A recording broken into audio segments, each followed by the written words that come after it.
ہوئے اور جتنے پیچھے سوار ہوئے اور آپ کو لے کر کے چلتے گئے اور جب انسان سفر میں جاتا ہے تو گردن نکال کر کے دیکھتا ہے، سیر و تفریح دیکھتا ہے، خوشی ہوتی ہے کہ کون سی گاڑی آ رہی ہے، کون سی بات آ رہا ہے اور کیا چیز آ رہی ہے۔ ایک انسان کی خواہش ہوتی ہے کہ میں حیدرآباد جا رہا ہوں تو کھڑکی سے سر نکال کر کے دیکھتے رہتا، مختلف قسم کی چیزیں، مختلف گاڑیاں، مختلف قسم کے لوگ، باغوں کو، غنچوں کو، پودوں کو، جھاڑیوں کو، شجروں کو، حجروں کو دیکھتے ہوئے جاتا ہے۔ اسی طریقے سے جب ہمارے نبی صلی اللہ علیہ وسلم سوار تھے تو ہمارے نبی بھی دیکھتے ہوئے جا رہے تھے۔ اللہ تبارک تعالیٰ نے ہمارے نبی کو بہت ساری عجائبات اس سفر میں دکھائیں، بہت ساری عجیب چیزیں۔ سب سے پہلی ملاقات حضرت موسیٰ علیہ السلام کی قبر پر ہوئی۔ حضرت موسیٰ علیہ السلام کو دیکھا اللہ کے نبی صلی اللہ علیہ وسلم نے کہ وہ نماز پڑھ رہے تھے قبر میں۔ پھر آگے چلے تو ایک جگہ پر ٹھہرا ہوا، حضرت جبرائیل علیہ السلام نے کہا اے محمد یہاں پر اتریے اور 2 رکعت نماز پڑھیے۔ آپ صلی اللہ علیہ وسلم نے فرمایا کہ یہاں پر کیوں پڑھو نماز؟ فرمایا کہ یہ وہ جگہ ہے مدینہ، یہ وہ جگہ ہے مدینہ۔ ایک مرتبہ آپ یہ واقعہ آپ کے ساتھ پیش ہوگا کہ آپ کو مکہ چھوڑ کر مدینہ آنے پہ مجبور کیا جائے گا اور آپ اس مدینے میں آ کر رہیں گے۔ پھر آگے چلے اس مقام پر جہاں پر حضرت عیسیٰ علیہ السلام پیدا ہوئے تھے۔ پھر آگے چلے اس جگہ پر جہاں پر موسیٰ علیہ السلام نے اللہ سے بات چیت کی تھی، وہ واقعہ یاد ہوگا، طور سینا جس جگہ کا نام ہے۔ آگے چلتے گئے، اس کے بعد پھر ایک بوڑھی عورت نظر آئی۔ اللہ کے رسول نے پوچھا جبرائیل یہ بوڑھی عورت کون ہے؟ فرمایا یا رسول اللہ یہ دنیا ہے، دنیا۔ اگر آپ گھوم کر کے اس بوڑھی عورت کو دیکھ لیں گے تو آپ کی امت تباہ برباد ہلاک ہو جائے گی۔ آپ پیچھے مڑ کر کے مت دیکھیے۔ پھر آپ کا سفر چلتا گیا، اس کے بعد پھر پہنچے آپ مسجد اقصیٰ۔ سبحان الذی اسری بعبدہ لیلا من المسجد الاقصیٰ۔ اچھا ایک مسئلہ آپ کو سمجھاتا چلوں۔ ایک جماعت ہے، وہ جماعت کہتی ہے کہ آپ صلی اللہ علیہ وسلم انسان نہیں تھے بلکہ نور تھے۔ کیا کہتی ہے؟ کہ آپ صلی اللہ علیہ وسلم بشر نہیں ہیں، انسان نہیں ہیں بلکہ نور ہے۔ کیا ہے؟ نور۔ حالانکہ اس قرآن کریم کی آیت میں اللہ فرماتے ہیں سبحان الذی اسری بعبدہ۔ عبد کے معنی آتا ہے بندہ، عبد کے معنی آتا ہے غلام، کہ میں نے اپنے بندے کو لے کے گیا راتوں رات لیلا من المسجد الحرام، مسجد حرام سے الی الاقصیٰ، مسجد اقصیٰ تک۔ جو لوگ کہتے ہیں کہ اللہ کے نبی نور ہے، یہ جواب ان کے لیے کافی ہے۔ قرآن میں اللہ نے فرمایا انما انا بشر مثلکم، میں تو تمہارے جیسا ہی ایک انسان ہوں، مجھے نور مت کہو، میں نور نہیں ہوں۔ آگے چلیے، اس کے بعد مسجد اقصیٰ پہنچتے ہیں۔ مسجد اقصیٰ پہنچنے کے بعد اللہ کے رسول صلی اللہ علیہ وسلم نے اپنے سواری بڑھاپ کو مسجد کے سامنے لگام کو باندھ دیا گیا۔ اس کے بعد آدم علیہ السلام سے لے کر حضرت عیسیٰ علیہ السلام تک تمام انبیاء اور مرسلین آپ کے استقبال میں کھڑے ہو گئے، آپ کے استقبال میں کھڑے ہو گئے۔ ہمارے نبی اطمینان سے تھے، مطمئن تھے کہ جو نماز پڑھی جائے گی، نماز پڑھانے والے حضرت آدم علیہ السلام ہوں گے۔ لیکن جب وقت ہوا، اذان بھی ہوئی، اقامت بھی ہوئی، لیکن جبرائیل پیچھے سے آ کر کے اللہ کے رسول صلی اللہ علیہ وسلم اپنے ہاتھ کو حضرت محمد صلی اللہ علیہ وسلم کی پیٹھ پر رکھتے ہوئے فرماتے ہیں یا رسول اللہ آگے بڑھیے اور ان تمام نبی اور مرسلین کو نماز پڑھائیے۔ اس کے بعد اللہ کے رسول صلی اللہ علیہ وسلم نے تمام انبیاء اور نبیوں کی امامت کی۔ ایک بات یہ سمجھیے، یہاں ایک مسئلہ یہ نکلتا ہے کہ انتظار کون کس کا کرے گا؟ آپ امام تھے، مقتدی کون تھے؟ باقی انبیاء مقتدی تھے اور ہمارے نبی امام تھے۔ تو پتہ چلا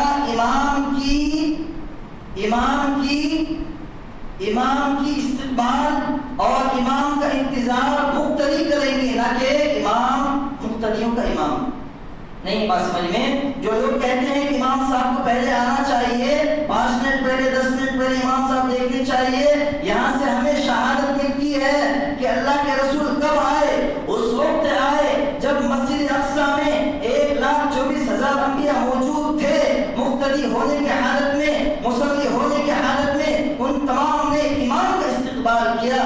لہذا یہ اعتراض ختم ہو جانا چاہیے ان لوگوں کے ذہن سے جو کہتے ہیں کہ امام کو وقت سے پہلے آنا چاہیے۔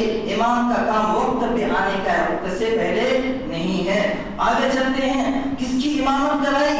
نبیوں کی امامت کرائی، وہ تمام نبیوں کی، آدم سے لے کر عیسیٰ تک سب کی امامت کی ہے، سب کی امامت کی ہے۔ اور جو لوگ مسیلمہ بن کذاب اور مرزا غلام احمد قادیانی کو نبی مانتے ہیں، اس کو یہاں سے ان کو ایک جواب ملتا ہے۔ جواب کیا ملتا ہے کہ امامت کرائی، نماز پڑھنے والے کون تھے؟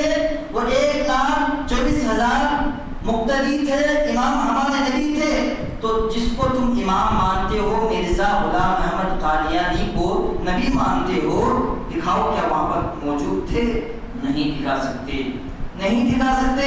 یہاں سے ان لوگوں کا اعتراض دفع ہو جاتا ہے جو کہتے ہیں کہ ہمارا نبی مسیلمہ بن کذاب تھا، ہمارا نبی مسیلمہ بن کذاب تھا، اور جو ہمارا نبی مرزا غلام احمد قادیانی تھے۔ ارے تمہارا مرزا غلام احمد قادیانی وہاں پر کہاں موجود تھا؟ لہذا اس سے اس کا سوال اور جواب بنتا ہے۔ آگے چلے، امامت کرانے کے بعد اب تو براق کا سفر تھا، ایک جانور کے ذریعے مسجد اقصیٰ تک ایک جانور کا سفر ہوا۔ اب مسجد اقصیٰ سے آسمانوں کا سفر شروع ہوتا ہے۔ اس کے بعد ایک اللہ کے رسول صلی اللہ علیہ وسلم کے لیے سیڑھیوں کا، زینوں کا ایک سفر تیار کیا گیا۔ اس زینے اور سیڑھی کے ذریعے اللہ کے رسول صلی اللہ علیہ وسلم جبرائیل کے ساتھ شروع کر دیے سفر۔ سب سے پہلے آسمان پر حضرت آدم علیہ السلام سے ملاقات ہوئی۔ جب جبرائیل نے دروازہ کھٹکھٹایا تو دربان نے کہا من؟ جبرائیل نے کہا انا جبرائیل۔ پھر پوچھا دربان نے ومن معک یا جبرائیل، تمہارے ساتھ کون ہے؟ تو جبرائیل نے کہا محمد رسول اللہ صلی اللہ علیہ وسلم۔ پھر تمام فرشتے مرحبا مرحبا، آئیے آئیے، آپ کے استقبال کے لیے کھڑے ہو گئے۔ حضرت آدم علیہ السلام سے ملاقات ہوئی۔ دوسرے آسمان پر حضرت عیسیٰ علیہ السلام سے ملاقات ہوئی۔ ہر آسمان پر سوال جواب ہوتا رہا، جبرائیل سے پوچھتے رہے اے جبرائیل یہ کون ہے، یہ کون ہے، اور جبرائیل جواب دیتے رہے۔ تمام نبیاں اور تمام ملائکہ آپ کے استقبال کے لیے کھڑے ہوتے گئے۔ پہلے آسمان پر حضرت آدم علیہ السلام، دوسرے آسمان پر حضرت عیسیٰ علیہ السلام، تیسرے آسمان پر حضرت یحییٰ علیہ السلام، چوتھے آسمان پر حضرت ہارون علیہ السلام، پانچویں آسمان پر حضرت موسیٰ علیہ السلام، چھٹے آسمان پر حضرت ادریس علیہ السلام، ساتویں آسمان پر حضرت ابراہیم علیہ السلام۔ جب ساتویں آسمان پر پہنچے تو حضرت ابراہیم علیہ السلام پیچھے ٹیک لگا کر کے پیروں کو سامنے رکھ کر کے ایسے لپیٹ کے بیٹھے ہوئے تھے۔ جس محمد کو دیکھ کر تمام فرشتے سلام اور مرحبا کا نعرہ لگا دیے تھے، جس محمد کو دیکھ کر آسمان پہ رہنے والے تمام نبی علیہ السلام استقبال کے لیے کھڑے ہوئے تھے، لیکن ساتویں آسمان پر ابراہیم اپنے نبی صلی اللہ علیہ وسلم کو دیکھ کر کے یوں ہی کھڑے ہو کر کے آپ کو دیکھ رہے ہیں۔ کیا وجہ ہے؟ وجہ یہ ہے کہ ابراہیم علیہ السلام ہمارے نبی کے باپ تھے، جد امجد۔ آپ کو واقعہ یاد ہوگا، اس سے پہلے بتایا گیا تھا کہ آپ صلی اللہ علیہ وسلم کی خاندان، آپ کی نسل حضرت ابراہیم سے جا کر ملتا ہے۔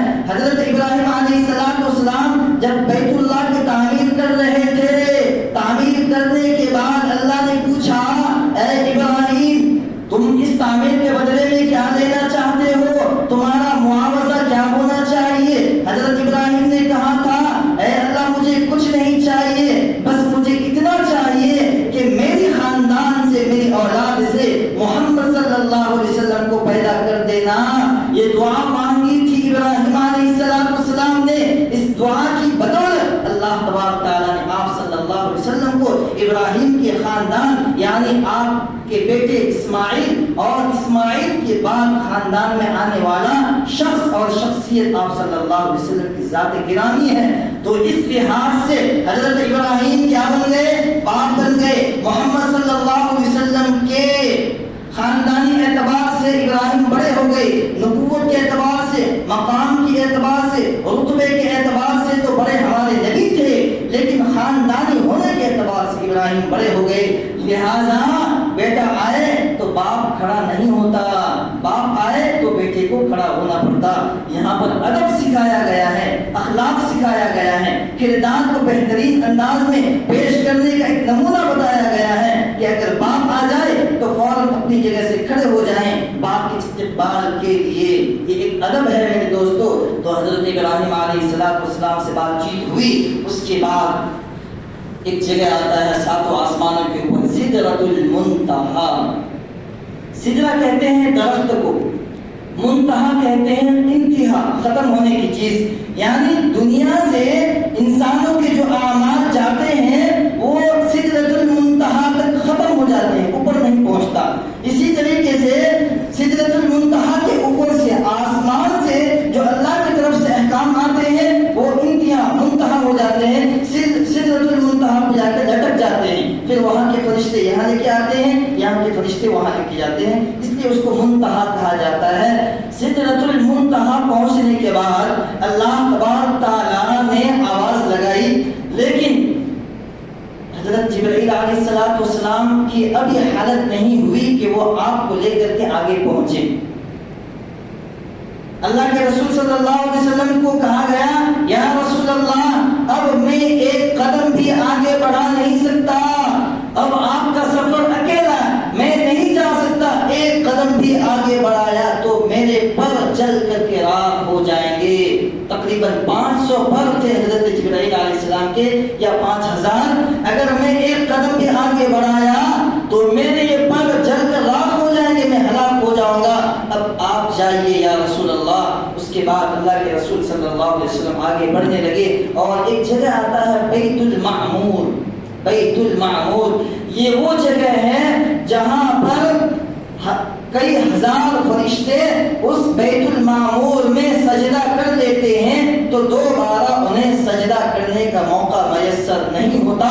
اس سے اندازہ ہوتا ہے کہ اللہ کے کتنے فرشتے ہوں گے کہ ایک فرشتہ ایک مرتبہ ان کو سجدہ کرنے کا موقع ملا تو دوبارہ موقع نہیں ملتا۔ وہ بیت المعمور گئے اللہ کے رسول صلی اللہ علیہ وسلم۔ اس کے بعد پھر ایک جگہ آتا ہے اقلام، سیرۃ الاقلام۔ اقلام کا مطلب ہوتا ہے لکھنا، یعنی وہاں سے آواز آنے لگی، کہاں سے؟ جہاں تختیوں پہ انسانوں کے نام اعمال لکھے جاتے ہیں، قلم کے لکھنے کی آواز آ رہی تھی۔ انسان کے تقدیر، انسان کی روزی اور انسان کی زندگی، ان کی عمر، ان کی موت، وفات، پیدائش، تمام چیزیں اس تختی پہ لکھے جاتے ہیں جس کو ہم لوح محفوظ کہتے ہیں۔ اس تختی سے لکھنے کی آواز آ رہی تھی۔ اس کے بعد پھر آگے بڑھے، عرش معلیٰ کا دروازہ کھولا گیا، دروازہ کھولتے ہی تمام پردے ہٹا دیے گئے۔ بعض لوگ کہتے ہیں کہ پردے میں رہ کر کے اللہ سے ملاقات ہوئی، اللہ کا دیدار ہوا اور اللہ کا نظارہ ہوا، نہیں، پردے تمام کے تمام ہٹا دیے گئے۔ اگر پردے ہی ہوتا تو یہ کوئی خوش نصیبی کی بات نہیں ہے، تمام پردے ہٹا دیے گئے اور پھر اللہ کا دیدار اللہ کے رسول نے اپنی آنکھوں سے کی، اللہ کو دیکھا۔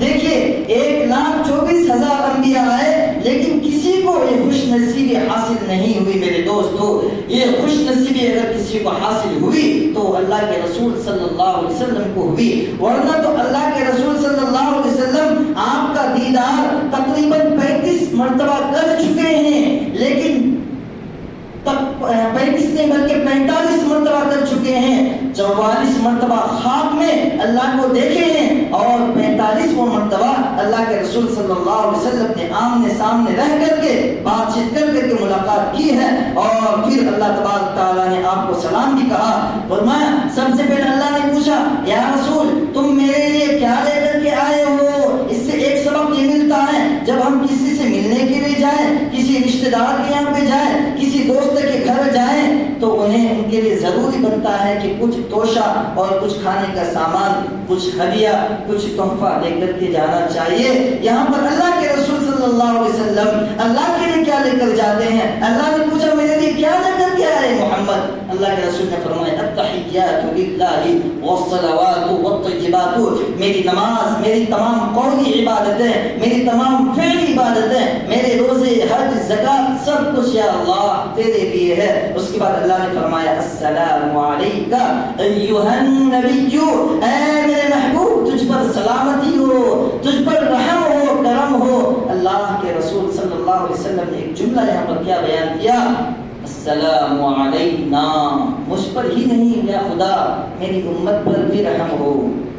پتہ یہ چلا، بتانا مقصد یہ ہے کہ اس امت کو اللہ کے رسول نے زمین اور فرش پر ہی نہیں بلکہ عرش معلی جہاں اللہ تبارک تعالیٰ کا قیام اور ٹھکانہ ہے وہاں پر بھی اس امت کو یاد کیا ہے اللہ تبارک تعالیٰ کے سامنے۔ اللہ کے رسول صلی اللہ علیہ وسلم نے افسوس ہے ہم لوگوں پر، افسوس ہے ہماری زندگیوں پر کہ آج ہم اس نبی کو بھول بیٹھے ہیں، اس نبی کے اخلاق کو بھلا دیے ہیں، اس نبی کے کردار کو چھوڑ دیے ہیں، اس نبی کے تہذیب کو چھوڑ دیے ہیں، اس نبی کے سنتوں کو ہم نے چھوڑ دیے ہیں۔ ہمارے لیے افسوس کی بات ہے۔ اس کے بعد پھر اللہ تبارک تعالیٰ نے ہمارے نبی صلی اللہ علیہ وسلم کو نماز ہدیے میں عطا کیے کہ جائیے اے میرے محبوب اس نماز کو لے کر کے اور اپنی امت کو عطا کیجیے اور اپنی امت کو یہ پیش کیجیے 50 وقت کی نماز۔ کتنے؟